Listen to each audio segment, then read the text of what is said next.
नमस्कार. Yes news महाराष्ट्रामध्ये आपल्या सर्वांचे स्वागत. पुरात अडकलेल्या तिघांचा जीव वाचवणाऱ्या बापलेकांचा कल्याण तहसीलदारांकडून सत्कार. आपत्ती व्यवस्थापनाचे काय? उल्हास नदीत अचानक आलेल्या पुरामुळे गुरे चरण्यासाठी गेलेले तिघे जण अडकले, परंतु स्वतःचा जीव धोक्यात घालून गाळेगावच्या बापलेकांनी होडीतून जाऊन त्यांचा जीव वाचवला.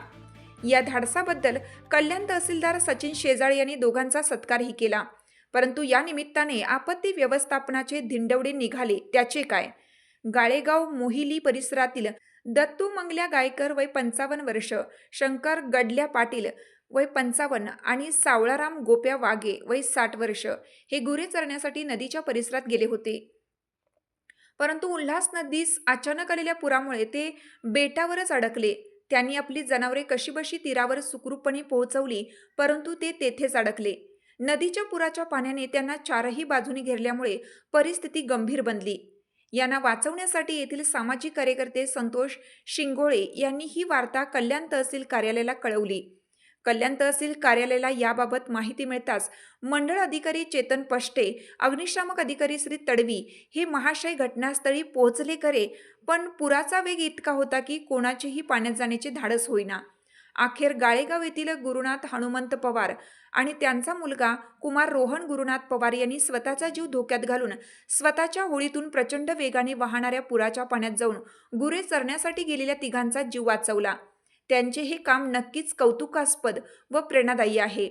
परंतु या निमित्ताने आपत्ती व्यवस्थापन बाबतीत काही प्रश्न उपस्थित होतात. आपले अधिकारी कर्मचारी घटनास्थळी पूर्ण तयारीनिशी गेले नव्हते का? आपल्या बोटी रेस्क्यू टीम कुठे होती? जीव धोक्यात घालून पुरात उतरलेल्या दोघांना लाईफ जॅकेट का दिली नाहीत? त्यांच्या जीवाचे बरे वाईट झाले असते तर त्याला कोण जबाबदार? आपत्ती व्यवस्थापन समितीच्या वेळोवेळी घेतलेल्या बैठका कशासाठी? त्याचा काय उपयोग? या सर्व प्रश्नांचे प्रशासनाकडे काय उत्तर आहे? निदान भविष्यात तरी अशा गंभीर चुका व्हायला नको याचा लोकप्रतिनिधी व शासनाने विचार करायला हवा. यस न्यूज महाराष्ट्रासाठी संजय कांबळे, सहसंपादक, मुंबई.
हाक तुमची, साथ आमची.